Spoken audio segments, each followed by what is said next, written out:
One of the questions that meditators bring up all the time is, what is what is contemplation? And when should I contemplate?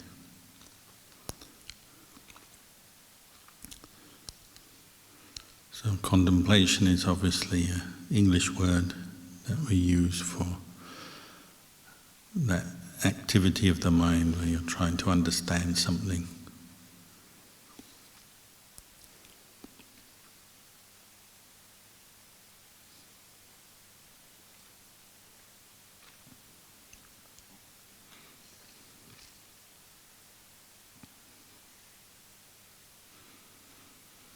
That can be on every level of the practice.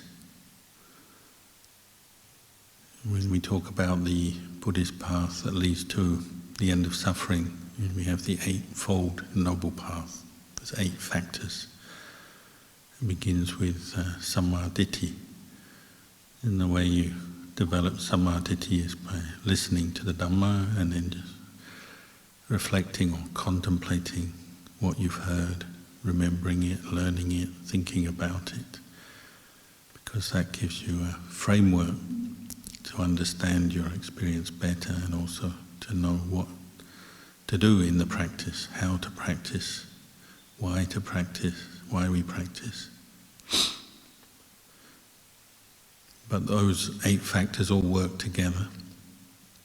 So it's not like contemplation or wisdom is something you do and then samadhi is something else you do, and sila is something else you do, and dana is something else you do. All these things work together or support each other.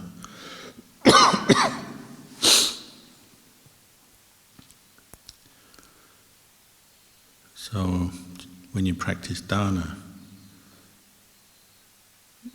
you need to think about it, don't you? You plan, you have your idea what kind of dana you want to do, whether it's some kind of charity or cooking food and offering to monks or helping some good cause. You think about that, why you want to do it, how to do it. Maybe you use your skills, your knowledge to do that act of generosity more effectively. All of that requires contemplation, understanding. Or the practice of sila, morality. We undertake the 5 precepts or the 8 precepts, maybe do it in a little ceremony with a monk, where we make a commitment to keep the precepts. But the heart of the precepts is the actual training of your mind in the intention to not kill, not steal, not commit acts of sexual misconduct, not lie, not take intoxicants. That means you have to become familiar with your mind, your intentions, and you have to keep reviewing them, because obviously as we go through our day, our life, intentions come and go. And you may find there's a particular habit of yours that leads you to not keep a precept. You may, from a young age, you'd be habitually one who habitually squashes flies or ants in your kitchen, or drive along the road and try and run over animals, birds on the road, whatever. You may have certain habits that you've already accumulated and simply saying, I'm going to give up drinking, or I'm going to honour my partner and not have extramarital affairs or whatever. You're going to have that intention once, but then over time your intentions change, don't they? They can change, or you could be tempted by a particular situation. So then you have to contemplate how to keep this rule, this precept, you have to contemplate why you keep it, so you know what the value of it is. Maybe contemplate that it helps you to be more peaceful, happy inside, because you don't have to live with the regret of doing things that are hurtful to others, hurtful to yourself. You get peace of mind, freedom from guilt, remorse, worry, freedom from fear and suspicion, other people's suspicion. When you follow the precepts, you generally feel quite good in yourself, and you don't have any anxiety about so much about what other people think of you and so on. So you remind yourself why you keep the precepts, but then you have to learn how to keep the precepts, where your weaknesses are. So, say you have a desire to not drink because you want to follow the Buddha's teachings, because this is what the Buddha taught. Then if you know you have a weakness that when you're with friends who are going to offer you drinks, you'll say yes, then contemplation might be simply deciding not to attend a certain event because you know you'll be tempted to drink. Or even maybe on a more refined level you have a contemplation, well, when I'm at that event and drinks are being passed around, or my friend says, go on, have one, what will I do in that situation? How will I refuse? How will I change my behavior? Because you want to follow what the Buddha taught. Or maybe sometimes you spend time with people who do practice Buddhism, and so that if you drink or want to drink, they'll all look at you and say, what are you doing? There's various kinds of positive group pressure as well as negative group pressure in life. And the same with all the precepts. You have to think about how to keep them, why they're valuable to you, what the results you get from keeping precepts are. And then you'll be more motivated to keep them. And then training the mind, the more refined parts of the practice, meditation, needs contemplation as well. We give you the basic instructions, say how to practice breathing meditation, how to contemplate impermanence of body, feelings, thoughts. But these are just basic instructions. The actual doing of it, you need to work out what you need to do. Maybe there are certain habits of mind you've noticed as you're meditating, things that distract you easily, or certain memories that come up that bother you. When you get to know your character, somebody's always thinking about the objects of sensual desire. You like to think about sexual activity or buying beautiful things, getting new clothes or whatever. You may have to contemplate to work out ways, strategies how to deal with that, or what teachings, what reflections work for you to help you see through those desires and let them go. Or maybe you are prey to anger, and you notice when you meditate you're always having negative thoughts about your partner or your work colleague or something. There's people that come up into your mind, you're getting angry with them even when you're just quietly meditating. So then contemplation there may be working out a way to deal with that. Seeing the suffering of anger, working out ways to bring up the opposite of anger, kindness, tolerance, or reflecting on impermanence, the impermanent nature of angry thoughts. They arise, they pass away. There's a whole range of contemplations that we're developing on every level of the practice, because all these 8 factors of the path work together and require a certain amount of attention, contemplation, learning, reviewing, thinking about how we're practicing. And we've also got unconventional practices. Everyone will have their own practices that they find are helpful for them, that are not necessarily directly in the textbook, but they're useful for bringing up mindfulness or helping you to let go of a certain mental kilesa or a negative mind state. Venerable Sariputta, in the time of the Buddha, he was famous for being a very wise, insightful person. And he liked to contemplate every aspect of the Dhamma. The teachings the Buddha gave, he'd take them away, think about them, compare his own experience with the teaching he's heard, try and really learn and understand and analyze that teaching. So they said that was a cause for him to be a bit slower in the process of developing the path to enlightenment, because he liked to take his time to really thoroughly look at and contemplate things from different angles.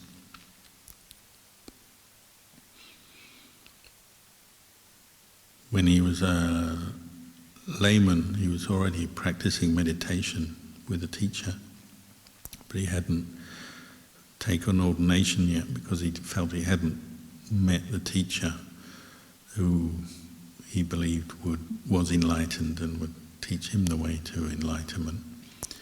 So he made a pact with Moggallana, his friend, that if either of them met a teacher, they'd tell the other, so they could commit to that teacher and follow their way of practice. So when Sariputta, we call him Upatissa as a layman, was walking through the village one day, he saw Venerable Assaji, one of the first 5 enlightened disciples of the Buddha, walking very mindfully, restrained through the village. And he already, just seeing that, contemplated, you might say, oh, this looks like somebody who's very peaceful. This looks like somebody who's attained some Dhamma, has some understanding that they might share with me. Venerable Assaji's manner was very peaceful, composed, radiant, had a good atmosphere around him. Already for somebody who was sharp and looking for a teacher like Sariputta, that was enough to draw him to go and speak to Venerable Assaji as he saw him walking for alms. And Venerable Assaji was very humble. He said, well, this is not the time to speak, because monks don't usually give Dhamma talks as they're walking on alms round. But he also said, I'm not the teacher, I'm a disciple of the Buddha. And Sariputta was asked if he could just hear some teaching, short teaching from the Buddha, if Venerable Assaji would be kind enough to share that with him. So he did. He taught him about impermanence, impermanent nature of phenomena, and how the Buddha explained how phenomena arise and pass away. And that was enough for Venerable Sariputta to attain the first stage of enlightenment, Sotapanna, stream entry.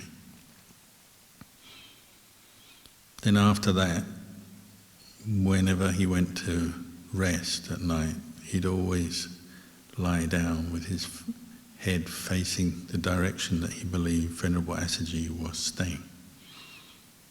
Venerable Assaji may be staying miles away, but Venerable Sariputta would lie down with his head pointing in the direction where he thought Venerable Assaji was living, staying at that time. Out of respect, he respected him, he had great gratitude because Assaji had passed on the teachings of the Buddha, and they had been the direct cause for Sariputta to attain the first stage of enlightenment. So he never forgot that. He always thought of Assaji with gratitude. And he obviously had gratitude to the Buddha as well, but Assaji was important to him. So every night he bowed down to Asaji and thought about him before he went to sleep. And that just became his practice. So then later, as a monk, Sariputta would do this, and sometimes other monks staying nearby would see him bowing off into the distance. And in those days in India, people have many different beliefs and practices. Some of the Brahmins, they would bow in different directions to their deities, or some people would bow to fire, bow to all kinds of things.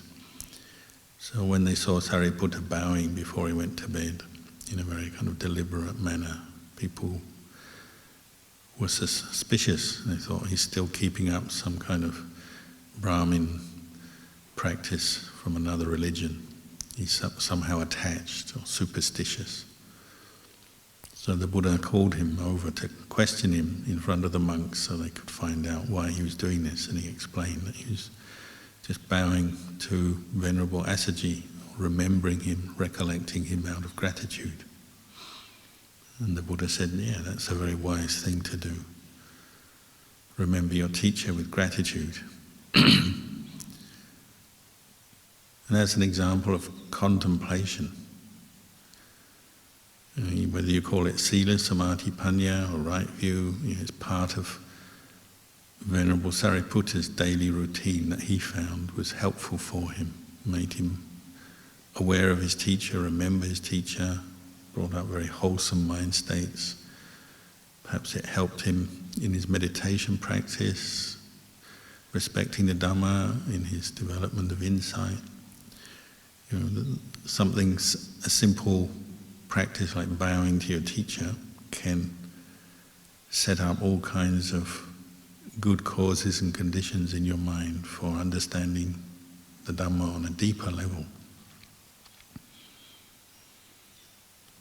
And that is the way contemplation works. Whether you're contemplating just how to help somebody, or the value of keeping a precept in a situation, or contemplating the impermanence of bodily feelings you're experiencing, some pain or tiredness, or contemplating thoughts arise, pass away, seeing them as impermanent, or contemplating not self, the way things arise and pass away according to causes and conditions.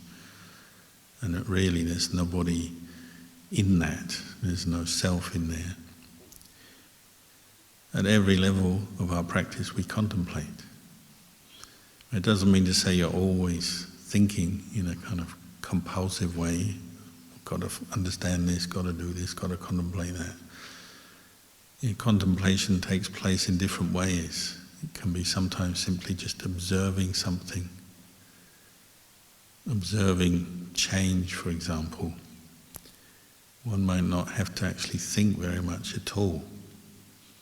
Simply observing change in the weather or the conditions or things that are going on in your mind or in the world around you. That can be as much a contemplation as actually thinking something through, trying to understand it in a more intellectual way. And both can be helpful to your practice. But you have to see contemplation is something that we're developing or can develop at any time in our practice. Because these 8 factors of the path work together all the time. And whether, sometimes people say, oh, some Buddhists, all they do is just offer food to monks, they don't know anything more than that. Well, it all depends, doesn't it? What's going on in the mind when you offer food. That can be a contemplation as much as doing a vipassana retreat where you're hearing the high Dhamma and attaining states of samadhi perhaps. Maybe some people, they attain states of samadhi but they don't develop much contemplation, so their mind always goes to a place of stillness, but they don't actually contemplate their mental defilements of greed, anger and delusion. So they remain there in their heart. So even though they can sit for long hours and become kind of still, peaceful, they come out of their samadhi, go off, and they can do all kinds of unskillful things again, because mental defilements are arising and they're not contemplating. This is quite possible.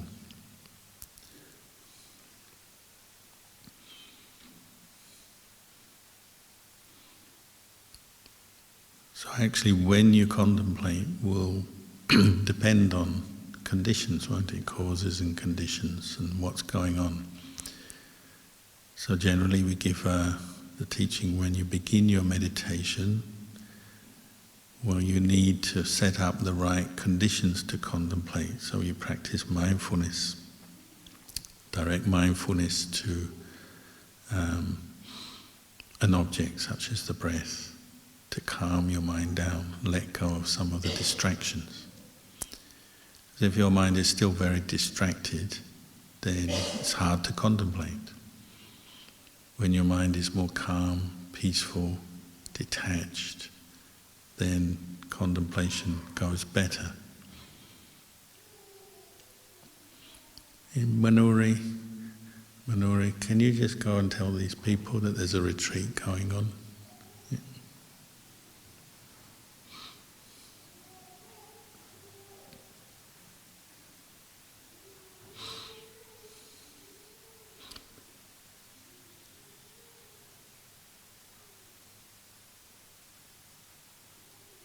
So when we are meditating, the aim of one of the important aims of the meditation is to bring up a state of calm to whatever level you can achieve. You're just sitting still, you're already calming yourself down. And as you become more mindful, then your mind tends to be less distracted, less disturbed. Then when you contemplate, maybe all you need to do is just look and learn a little bit from your experience. You don't need to think a lot. You can just observe thoughts rising, passing away, and see, the nature of these thoughts is they are impermanent. And every time a thought passes away, because you're fairly calm as you're looking at your own thoughts arise, pass away, they return to a place of stillness. The mind returns to stillness, and you notice the stillness as much as the thought that was coming up.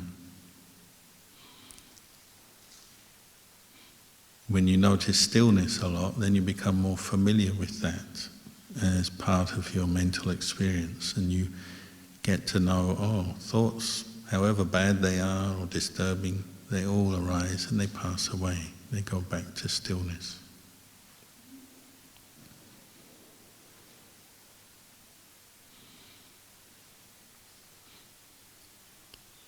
This is a very powerful kind of conditioning process, becoming aware of stillness, seeing the impermanent nature of feelings, emotions and thoughts, how they rise, pass away, but then how they go back to, the mind goes back to stillness, if only for a few moments.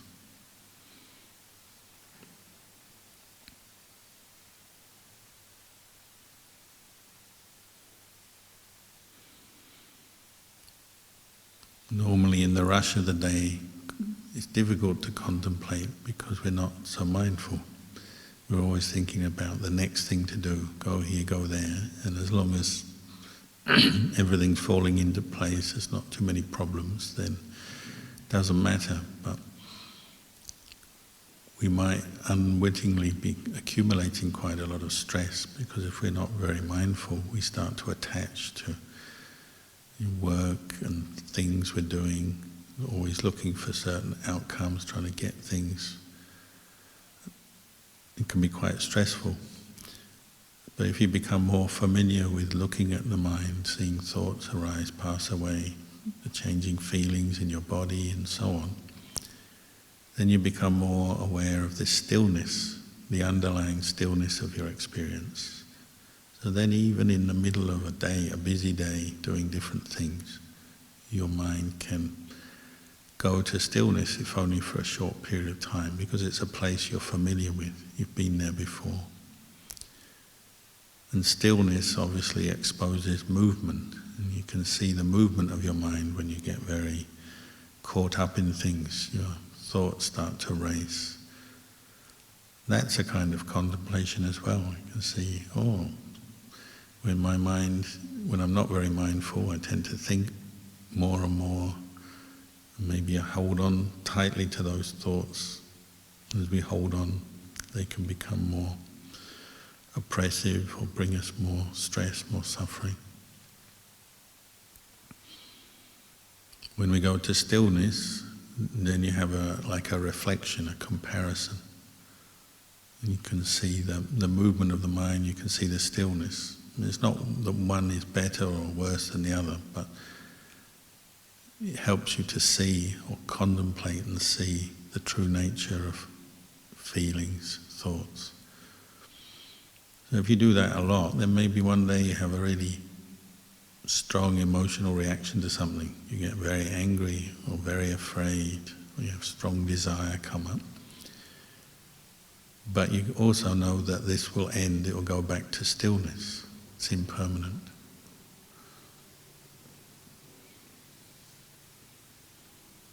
And that can help you to let go or cope with that particular emotional state.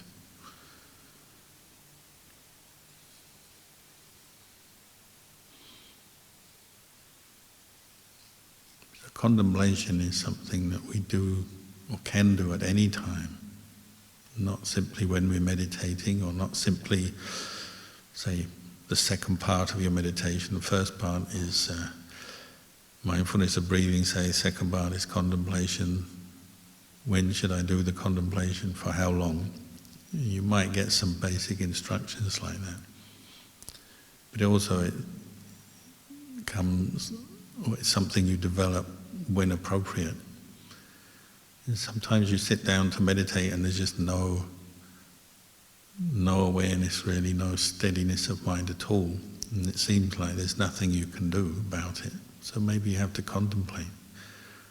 Ask yourself, what's going on here? Why am I so worried or so angry or so sleepy, or whatever it is that's bothering you?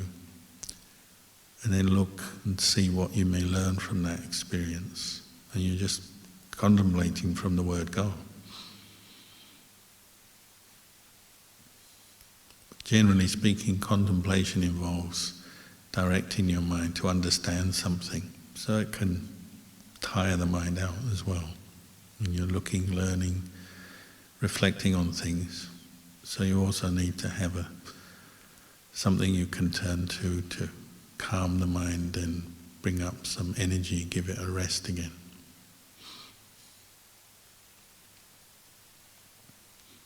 That's why we have something very simple like the breath meditation.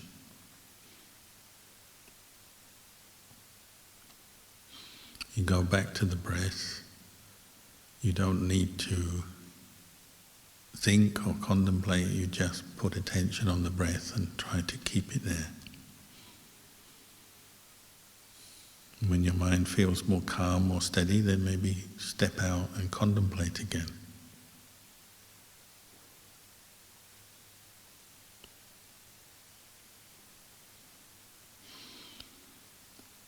So there's a little bit of time left now. We can carry on meditating together till we hear the sound of the bell.